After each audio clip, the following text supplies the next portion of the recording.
Hello everybody.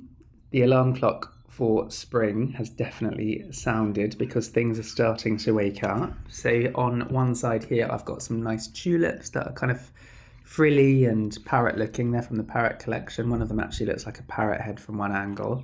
And then on the other side I've got some yellow ones, but I can't remember the variety of these. I picked them up from a nursery on the way out one day. But they look quite happy looking, I feel like.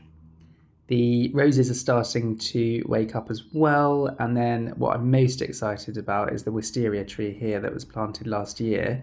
So when the buds started forming, I gave it a handful of sulfate of potash, granular fertilizer, and also some liquid tomato feed at another point.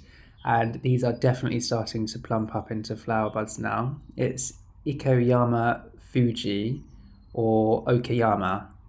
It's known by a few names like that, but it's a silky wisteria, so the roots aren't quite as aggressive near the foundations of the house, and it's extremely fragrant, so I'm really excited about that one. And then the ace is starting to come out, that's Acer butterfly. And then here we've got the chameleon of a camellia, which is volunteer, and it is sometimes red, sometimes pink, sometimes red and white, sometimes pink and white. And the flowers drop off in one. They don't drop petals everywhere, so you can literally just pick up the one flower head and place it into the compost or the bin, whatever you want to do. Unlike this one, Camellia Mrs. Tingley, which can be quite messy, but it's a very pretty camellia, quite a warm pink. And then here we've got the magnolia called Fragrant Cloud.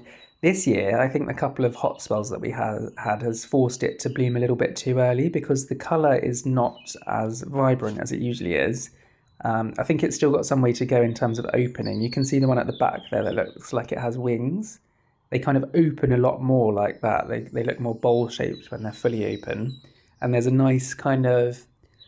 It's not, I wouldn't say the fragrance is overpowering. It's kind of moderate fragrance. It's kind of a fruity, magnolia, citrusy kind of fragrance. It's quite pleasing. And then here, this is the Camellia Nuccio's gem, which is just starting to open. Those flowers are huge and purest of white. They're really pretty. And then this is the camellia called Black Lace. So that's got quite vibrant red flowers. And the very, very glossy dark green leaves. So that's a very pretty one. That's growing quite upright here in this position. And then the star of the show, really for me, even though it's still a small shrub, it is beautiful. So this is Camellia E.G. Waterhouse. The camera makes it look like the pink is warmer than it is. It's actually quite a cool pink. So to me, if I had to compare this to a rose, it would be like Olivia Rose Austin. It's very similar in colour. The flowers are large and they're very perfect, and there's loads of buds on here considering how small it is. So I'm really, really thrilled with that one. And then here we've got some clematis. So these are the kind of small clematis boulevard collection from Raymond Everson. They don't grow very large. This one is Elena, and then there's a Cezanne in there as well. So that's one pink, one blue. And then Gertrude Jekyll is here. That's definitely starting to leaf out. This will be its third year after planting it as a bare root, so I am looking forward to smelling that when it gets going. I planted that intentionally next to our seating area so we can enjoy the blooms when they come out, and they are very pretty as well. The only thing is it doesn't bloom quite as often as some other varieties, but it makes up for it with the fragrance for sure. And then here we have a lemon tree, which I bought last year. It was in the ground, and then I've moved it into this pot. I was concerned that I might have to move it into the garage over the winter time because I thought it would react poorly to the frost. It seemed completely unfazed. We had lemons on this tree on Christmas Day. We've got blooms coming out. It has been completely unaffected. And then this is a bit of a dumping ground for things that I don't have any space for at the moment. So this is the Clematis Avalanche, which is evergreen and it is budding up nicely. This is a standard rose tree called Harlow Carr, and then there's another one next to it there called Emily Bronte.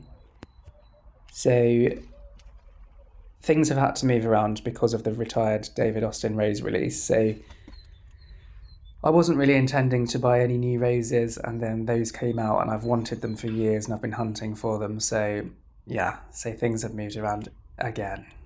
And then I am getting into the world of lilac this year. So these are a trio that I got from a garden centre. I spent a lot of time researching the varieties that they had in stock, and then I walked away with these three. So it's Room von Horstenstein, Esther Staley, and Beauty of Moscow.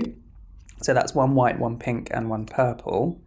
And the Beauty of Moscow variety has particularly pretty buds and blooms. They're very plump looking, and they're a combination of kind of pink and white. So I'm really looking forward to that one. It blooms a little bit later than the other two, so it doesn't have any buds on at the moment. And then this is a gardenia. And then here, this is one of the new releases from David Austin. I say new retired release. So that's Jude the Obscure. And then here, that's next to Jubilee Celebration. So I used some alfalfa fertilizer at the start of the season, and I am seeing some new canes. And every time I use alfalfa fertilizer, I seem to get new canes, and I don't think it's coincidental. I think it really does force them to produce new canes. This is Crown Princess Margarita. So that's not been in long either, because the retired release wasn't that long ago. And then this is another Jude the Obscure. They were sold to us as though they were weak and not going to survive, so I made sure I got more than one because I've waited for years and hunted high and low for them. This is a Poet's Wife bare root from this year. That came from 2 in Centrum Lottum. And then this is a trio of Evelyn. So the one on the left came as a bare root the last bare root season and grew quite vigorously. So then I added an extra 2 because I was quite impressed with how it grew. And they were all from Trevor White. And then that's Kiss Me Kate on the side. And then Lady Emma Hamilton is just on the corner there.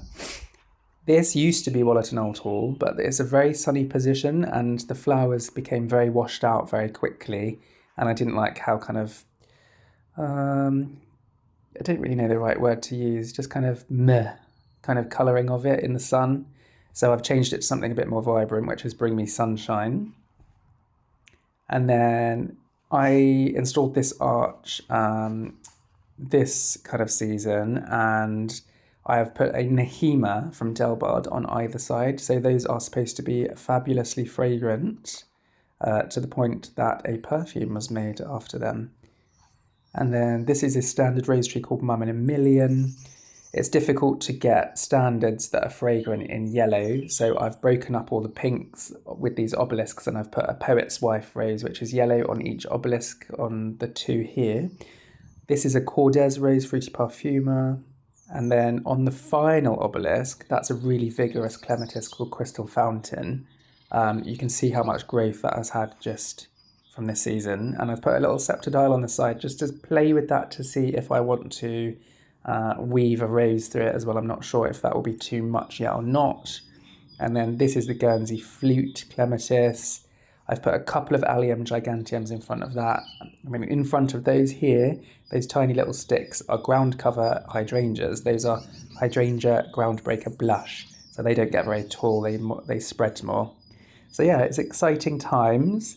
I look forward to seeing all of your gardens waking up, and happy gardening, everybody.